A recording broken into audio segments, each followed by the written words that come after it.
You remember that day of all days in early February, the National Signing Day? Oh, yes, that thing is still a thing. Well, yes, it is, but it's not necessarily the same luster it once had. We're previewing it for BYU football and what to expect on Wednesday. You are Locked On Cougars, your daily podcast on the BYU Cougars, part of the Locked On Podcast Network. Your team every day.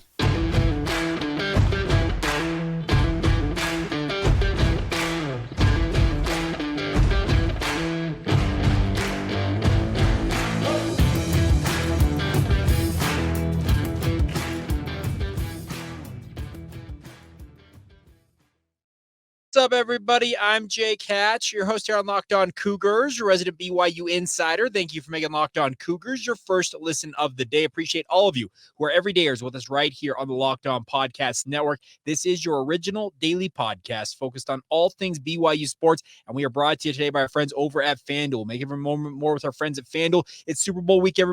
Super Bowl week this week, everybody. You get started today with new customers. Join, and you'll get $200 in bonus bets if your first bet of $5 or more wins. Simple as that, my friends. Visit FanDuel.com/locked on to get started today. All right, let's dive right in on today's show. And yes, it is National Signing Day tomorrow. I know that is a day that in the college football universe has kind of fallen by the wayside. The star power that day had for so many years. Think about it. The first Wednesday in the month of February used to be one that college football fans looked forward to annually. It's kind of the roadmap to the offseason. One of the markers along the way, a milestone, if you will, was National Signing Day. Well, then about 4 or 5 years ago, they added what they called early signing window, which comes up in mid to late December, right ahead of Christmas time. It's usually kind of in that the December 15th to December 20th, that time period. It's a 3-day window when athletes who have already committed to their respective college football programs can sign with those universities. And then they have essentially this National Signing Day is a secondary signing day. And it has taken all kinds of star power away from National Signing Day, but does not mean that it's not an important day for college football programs. Because once you get through the early signing window, the vast majority of prospects in most football programs, BYU included, have signed the majority of the guys they're going to have in that recruiting class. So we're talking right now about the 2024 recruiting class, and about 95% of BYU's recruiting class is already in. Junior college, transfer portal, and high school athletes all signing and getting into school, and a lot of them enrolling, if they enrolled early, are already at BYU. But this secondary window is interesting in the fact that it is going to allow BYU maybe supplement the roster just a little bit. Now, they've spent the last month and a half-ish since that early signing window scouring the country, looking for all kinds of options when it comes to the recruiting sphere.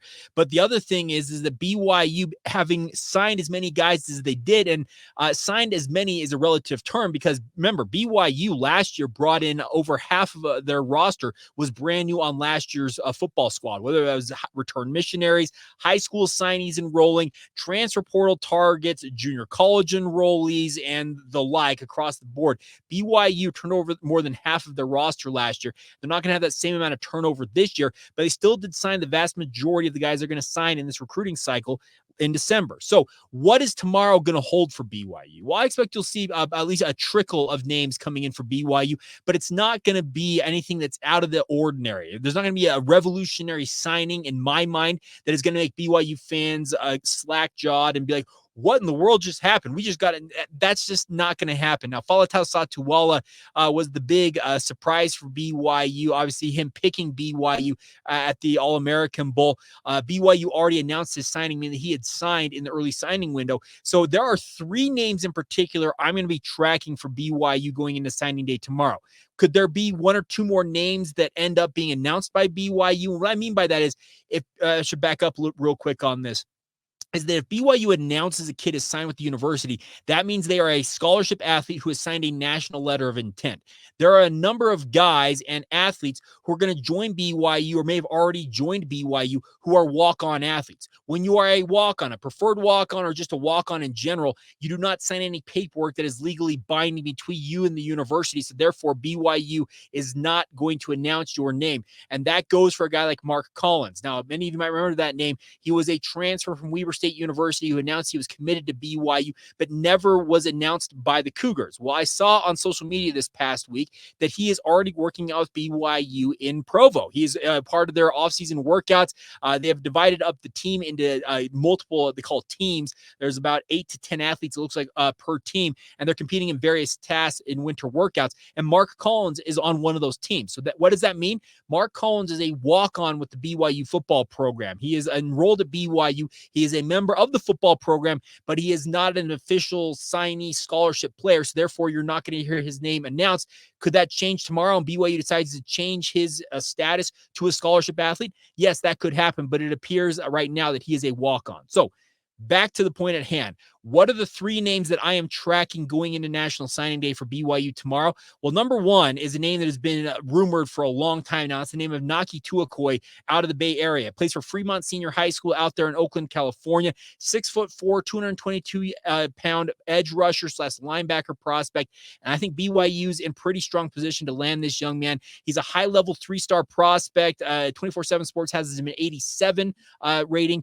The overall composite ratings have him an 89, which is on the cusp of flipping over to 4-star territory. And if BYU can officially get Naki Tuakoi to pick BYU and sign the paperwork, that would be a huge pickup for the Cougars. Now, Rivals has already said that he is committed / signed with BYU.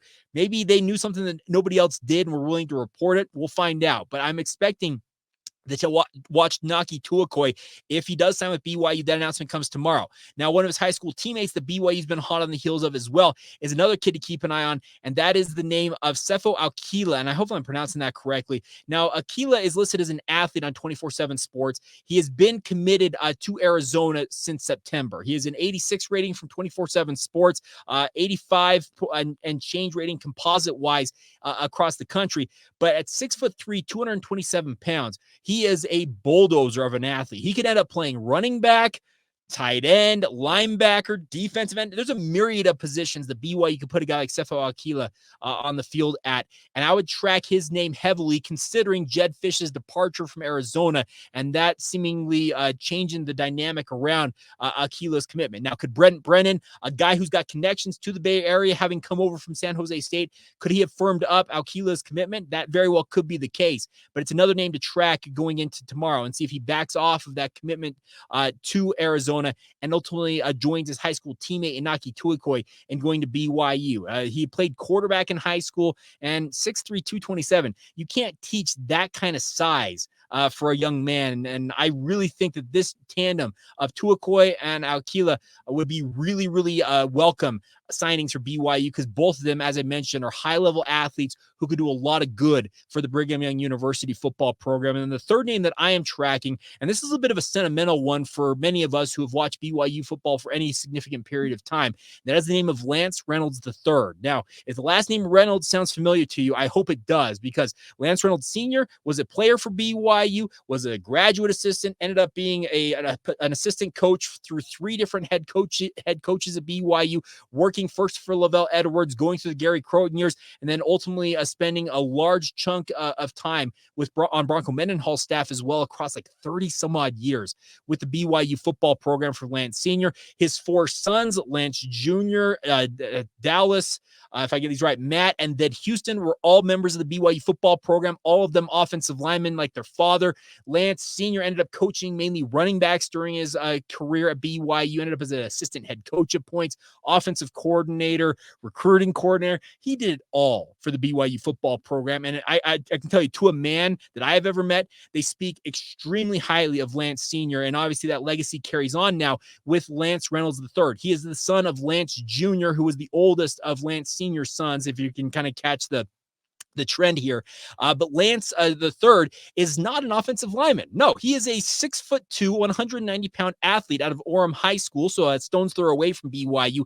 Played quarterback throughout his career, listed as an athlete per recruiting services out there. Has an 80 rating from 24/7 Sports, so he's actually one of the lowest rated additions to the BYU class if he does indeed sign with BYU, and I'm fully expecting him to sign with the Cougars and carry on now the third the third generation of Reynolds playing for the BYU football program. Now, Lance is an interesting case because he played quarterback in high school, and I really, really liked watching him play, as hard as it is for me as a former Mountain View Bruin to give credit to an Orem Tiger. But Lance Reynolds III, folks, when he was on his game, there were very few quarterbacks like him at the Utah high school football level. Does it mean he's going to play quarterback at BYU? Not necessarily. He's got the athleticism to play at a myriad of other positions. I could very easily see him being a guy that Jay Hill tries to like entice over to the defensive secondary and bring him on, similar to Crew Wakely. Many of you might recall that Crew Wakely was an all-everything quarterback here in the state of Utah, and then has ended up as a very capable safety in the BYU defense. Could that be the path that Lance Reynolds III follows for BYU? TBD, but this will be the third generation of Reynolds enrolling, but the first generation of a Reynolds not playing offensive line for the Cougars, which is a little bit of that's just I guess a stepping away from the tradition, but nonetheless, it's cool to see the Reynolds family name continuing to grace BYU, and wishing nothing but the best for Lance Reynolds III as he moves forward here. So those are the three names I'm tracking going into tomorrow. So it could be a pretty light day overall, and we'll recap it all on our Thursday edition of the podcast, and I'll have some more thoughts. Maybe if some news pops up between now and tomorrow's show that I'll pass along to you guys on Wednesday, but it's not going to be, like I said, the day that it used to be, because National Signing Day, trust me, I got all kinds of geeked out growing up for National Signing Day. It was like one of the biggest days, because you're looking at these guys you've been tracking for years in multiple circumstances. They finally put pen to paper, fax in that national letter of intent, and they're on their way. But really now that's kind of the star power, as I mentioned, of National Signing Day. It kind of goes into the month of December with that early signing window, and this has essentially now been relegated to second tier status, which is a bit disappointing, but all the same, fun to have these guys getting their chance with BYU, and we'll see if I go 3 for 3 on these guys or if I miss out, and we'll find out. It's going to be an interesting day all the same. We'll have a full reaction for you guys coming up later on in the week. All right, coming up here in just a minute, BYU basketball in action tonight. They are in Norman, Oklahoma to take on the Oklahoma Sooners. This looks like a game that could end up being a top 25 showdown. Well, the Oklahoma Sooners, they did not hold up their end of the bargain as they have fallen out of the top 25, but that does not mean that BYU can take them lightly at all, as Porter Moser squad wants nothing more than to take down BYU. We'll talk about this matchup coming up next right here on Locked On Cougars. Today's show is brought to you by our friends over at FanDuel. Now, FanDuel has been with us for months now, but it is Super Bowl week, my friends, and a big thank you to all of you for your support, and a big hearty congratulations to FanDuel for leading us into this week. They are America's #1 sportsbook. Right now, all of us are getting ready for the Super Bowl, and if you're like me, the Super Bowl is all about finding the best seat on the couch, grabbing your favorite football snacks, and in placing some super bets with our friends over at FanDuel. If you guys want to have some extra fun with the Super Bowl this year, do it with our friends at FanDuel. You can get your food. I'm a big finger food guy when it comes to the game. I like to sit down on the couch, and I'm there for the game. Commercials or whatever, the halftime show, it's Usher, so that's fun for a guy who grew up in the heyday of Usher in the early 2000s as my high school era, so obviously I have an affinity for Usher, but it's all about the game for me. But also you can have extra fun by having some fun by betting on the game itself, whether it's prop bets for Taylor Swift, who seems to be taking over this Super Bowl. Could it be something like you've got a thought that a player's going to score the first touchdown in the game? You simply want to put money on the team you think is going to win, whether it's the Chiefs or the 49ers. You can do it all with our friends at FanDuel. The best part is you not only can bet on who will win Super Bowl 58, you can have fun with a myriad of other options. I have checked out their website, and there are just hundreds, if not thousands, of different ways you can have some fun with our friends at FanDuel. So new customers join today, and you'll get $200, by the way, in bonus bets if your first bet of $5 or more wins. Simple as that. $200 in bonus bets if your bet of $5 or more wins. It's as simple as it can be, my friends. So just visit FanDuel.com/lockedon to sign up today. That's FanDuel.com/lockedon to get started. Make every moment more with our friends over at FanDuel, an official sports betting partner of the NFL. Today's show is also brought to you by our friends over at Utah Community Credit Union. They have the Learn and Earn feature. It's the UCC mobile banking app's way of paying your entire family to learn about money. You'll all be smarter when it comes to all of our finances, and this is the way you can do it really simply. They break down financial topics, speaking of Learn and Earn, into fun, bite-sized educational games like quizzes and trivia. Every time a family member completes a topic, you earn points. They accrue, can be redeemed for gift cards to places like Amazon, Apple, Sephora, Walmart, and Nike, and many, many more. There's age-appropriate content for for every member of the family. All can compete against one another and track your progress on leaderboards. And Learn and Earn is available inside the UCCU mobile banking app, so you can play it anytime, anywhere. And of course, the more you play, the more you learn. The more you learn, the more you earn. It's as simple as that, my friend. It's Learn and Earn, part of UCCU's award-winning Be Money Smart Youth Banking program, helping kids, teens, and parents have fun while becoming more financially literate together. UCCU, love where you bank. Thank you once again for being Locked On Cougars, your first listen of the day. I want to say a heartfelt thank you to all of you for the birthday wishes yesterday. Yes, it came and went, but it was really, really fun to spend time with my kids and my wife and just go out to dinner and enjoy some downtime. So thank you to all of you for the support. And it's obviously, it means the world to me. I started this venture doing this podcast over 5.5 years ago. Actually, 5.5 years ago, roughly now. And I was 32 then, thinking I was young and spry. And now I'm 37 with 3 kids, and it's just crazy to consider how far we've come, but I have no plans on stopping anytime soon. So once again, thank you for all of your support. But let's talk about more important things, and that is BYU basketball. Now, they have moved up to number 21 in the rankings from 22 last week after the 13-point win at West Virginia. I still don't understand some of these national pollsters who are not ranking BYU weekly. Guys like John Wilner, do you just continue to have an axe to grind about BYU, or do you think you know something that nobody else knows? But here's the thing.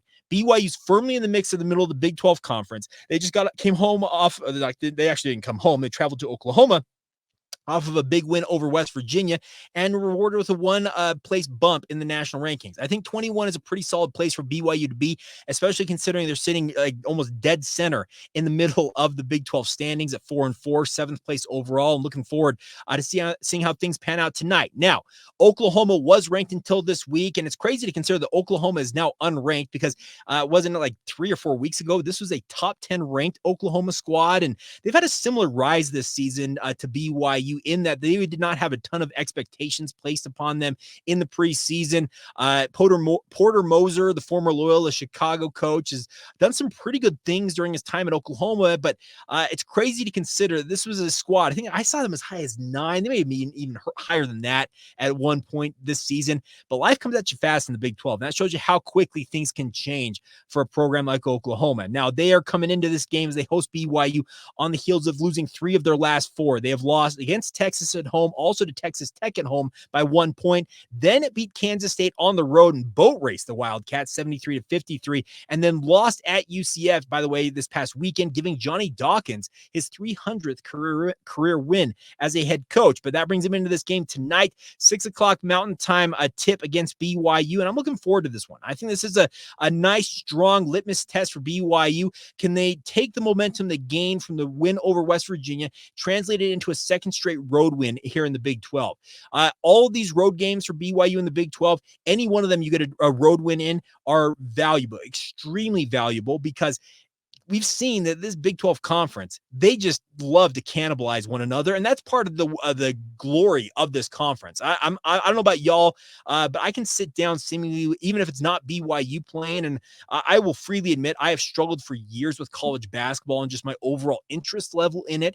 But this Big 12 conference right now, and I sound like a Mark Pope, this Big 12 conference right now, he uses that phrase all the time in our media availabilities, but it's been really, really high-level hoops. It's been really fun to sit down and watch these games play out. I'm entertained by almost anybody playing in this conference because they all have different styles of play, but they've got high-level athletes, and they absolutely get after it on a game-in and game-out basis. Yes, there are games that teams get blown out. I talked about Oklahoma boat racing Kansas State. That's going to happen when you don't shoot the ball well in a certain game, or you have issues or whatever, but the nice part is seemingly every game on the docket here in the Big 12 has delivered in spades. And I really, really enjoy that fact about this conference. That brings us back to this game.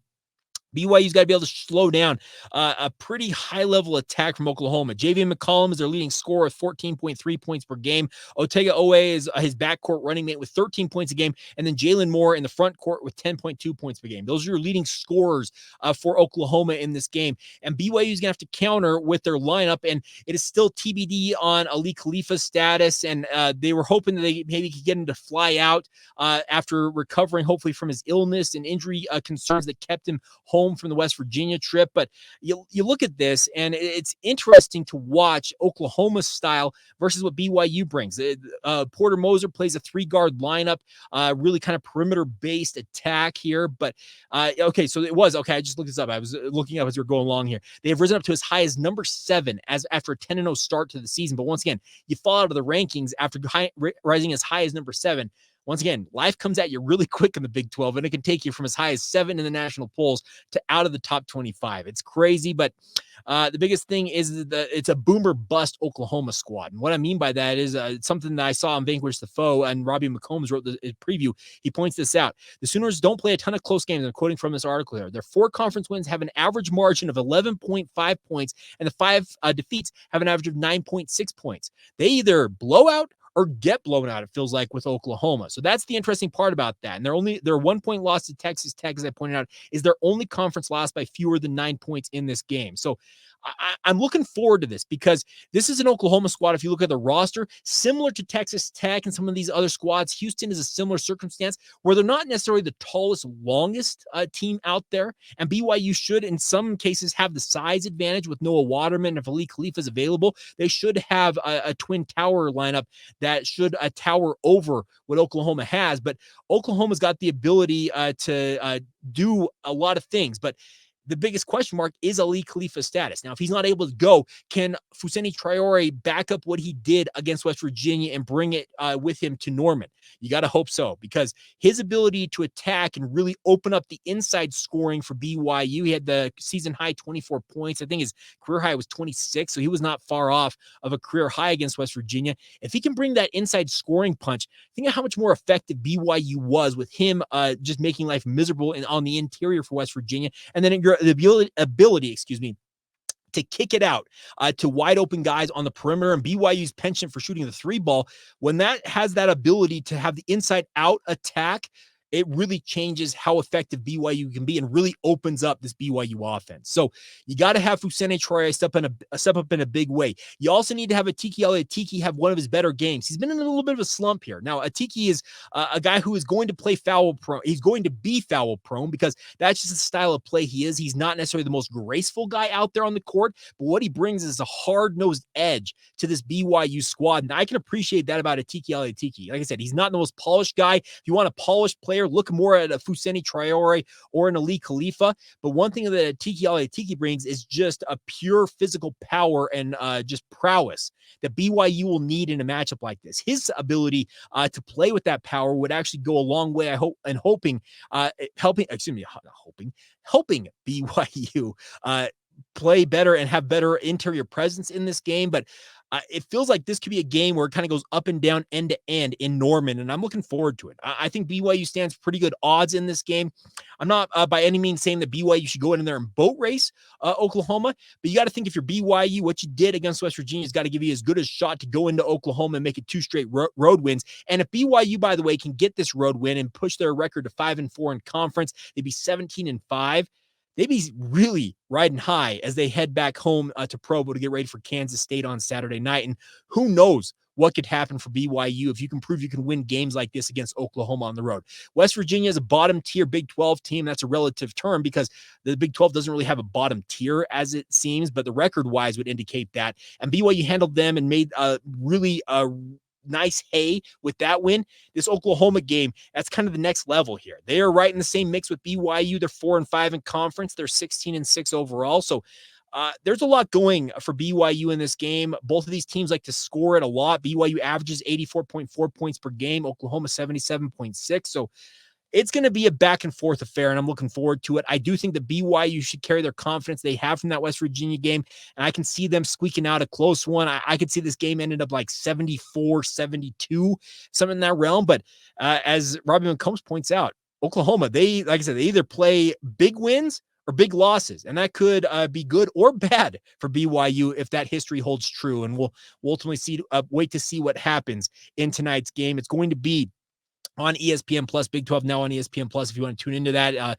I'd encourage you guys, if you want to watch BYU basketball, you got to have ESPN Plus because it's a really, really important thing to watch the vast majority of these BYU basketball games. All right, so coming up next, we're going to round out this edition of the show with part 2 of my conversation with Jaxson Robinson, a native of Ada, Oklahoma, a stone's throw away seemingly from Norman. What does growing up in that state mean for him as he now heads back to play against the Sooners? What does it mean for his family and friends who are fully expected to be in attendance at the game tonight? We'll get to that next as we continue on right here on Locked On Cougars.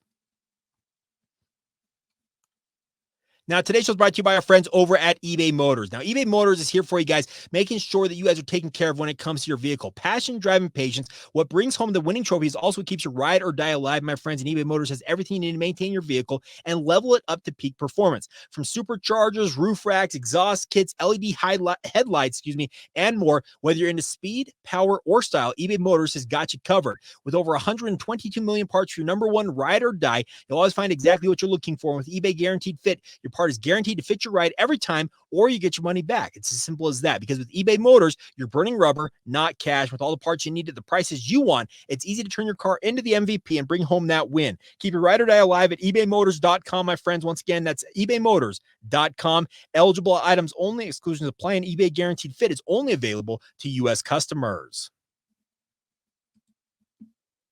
Thank you once again for making Locked On Cougars your first listen of the day. Want to encourage you guys, if you've not done so already, check out the first ever national sports 24/7 streaming channel on YouTube. It's called Locked On Sports Today, and it's here for you 24/7, covering the top sports stories of the day with the local experts of Locked On, including yours truly, plus our national shows covering every league. Go to Locked On Sports Today on YouTube and subscribe to the first ever national sports 24/7 streaming channel right now. All right, before we go on today's show, I'm going to let you guys hear part 2 of a conversation I recorded last week with Jaxson Robinson. Now, this is a young man who I have really been impressed with. He's getting NBA draft love from different websites and analysts out there, and who knows what the future holds for him. But I know what the future tonight holds for him, and that is a lot of people that he knows, family and friends and coaches and people he has grown up with, who are going to make the trek from Ada, Oklahoma and surrounding areas to Norman to watch him and the BYU Cougars face off against the Oklahoma Sooners. I had a great chat with him about what it means for him to be from Oklahoma, from quote unquote football territory, and how happy is he to be representing BYU as they head back into Norman, Oklahoma tonight. So without further ado, here you go, Jaxson Robinson with myself right here on Locked On Cougars. You're a kid from Oklahoma. Mm-hmm. You grew up in Ada, if I'm not mistaken. Mm-hmm. You're from Big 12 country. What does it mean to be playing in this league for you? It's exciting, just having like family, friends, be able to come out to games. Because last year in WCC, it was so far away, it wasn't easy for my parents or family friends to travel around. So just having the opportunity to have a whole bunch of people from Ada and stuff like that be able to come up to that game would be really, really fun. So. Now, Oklahoma is known more as football territory. Did you grow up like feeling like, hey, I'm kind of playing the anti-sport here in a way in this state? I really didn't even think anything about it when I was that young. Just kind of being a kid. That's about it, to be honest. Did you grow up in Oklahoma State fan? Were you in the Red River rivalry at all? Like, what was your growing up experience like? Not really, because I moved away when I was pretty young and went to Missouri for a few years, and I came back to Oklahoma. So, it was kind of weird just moving back and trying to figure out that rivalry, but I don't think I have a preference. Okay, so you weren't like diehard one way or the other or anything like that growing up. No. I can understand that. Now, Oklahoma is a very, like I said, football-heavy emphasis, but they've got a very good basketball culture as well, it feels like. Can you speak a little bit to that? Yeah. I mean, Porter Moser's doing a great job over there. They're a really good basketball team. They've been playing exceptional basketball since the season started. Yeah. So we know when we go in there, it's not going to be easy. It's going to be a really tough game, so just making sure that we're locked in and just coming out, figure out a way to win. How big is it that you'll also be going to Oklahoma State at some point here in the season as well? Like, you talk about the fact that you can have people from your hometown, from Ada, just drive to see you. How big is that for you personally? Even if they're not necessarily family per se. Right. I mean, it's huge. It means a lot because it doesn't happen often. Yeah.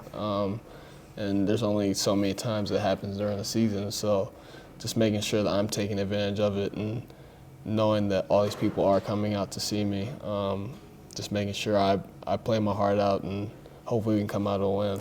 Now, I know in football, I talk to football players all the time, when they talk about when they go to their hometowns, they play near their hometowns, family and friends come out and they're like, hey, can you hook me up with tickets? Mm-hmm. Are you getting hit up left, right, and center about this? Something like that. Something like that, yeah. Do you have any idea how many people might be showing up? Honestly, I'm still trying to figure that out. It's a conversation that me and my parents have had. Dozens? Like, what, do you have any idea, like just general? Not really. Okay. I'm just going to try and take as many tickets as I can. Are we talking to teammates, being like, bro, I need to... Yeah. Yeah, teammates and coaches for sure. Well, I'm sure they're willing to trade with you as well. Oh, yeah, for sure. That's the best part about this. Okay, last thing for me, I'll ask two things from me. I wanted to ask you, who's the best hooper in the family? You talk about the fact you come from a family legacy of hoopers. Who's the best hooper in the family, or at least thinks they are? Is it you? Well, I'm going to say myself. Sure. But my competition is probably my Aunt Crystal. Okay. She played in the WNBA, and she still thinks she can beat me at three-point competition. So we'll see. I don't know. I haven't played her in a while, so we'll have to see what happens. Have you guys ever had like a shootout like that? We have. She used to beat me when I was younger. I'm not going to lie, but I don't know if she can beat me now. I don't think so. You got the stroke down at this point. Exactly. Now, last thing for me, what has your experience at BYU been like overall? I mean, it's been amazing. A lot of ups and downs, learning curves, things like that. But I'm just blessed that Coach Pope and the coaching staff, my teammates, have stuck with me thus far. And, just excited to see where everything goes from here. Awesome. Well, thank you so much for the time. Thank you. There you have it, Jaxson Robinson. A big thank you to him for taking the time to join us here on the podcast. And that is going to wrap things up on this Tuesday edition of the show. Yes, it is National Signing Day tomorrow. I will be back tomorrow with any other intel I can scoop up in the next 24 hours or so leading up to that. I'll pass it along to you guys. We'll also talk about kind of the look at what BYU signing class looks like and what the expectations can be as we look at the season from a February 7th perspective, looking all the way out to August 31st when BYU kicks off against Southern Illinois. We'll get to all that on tomorrow's edition of the podcast. But once again, thank you for making Locked On Cougars your first listen of the day. Thank you to all of you once again who are everydayers, and thank you for the continued love of the RPO podcast and subscribing there. And thank you just simply for the love right here on this show as well. We'll be back with you guys again tomorrow right here on Locked On Cougars.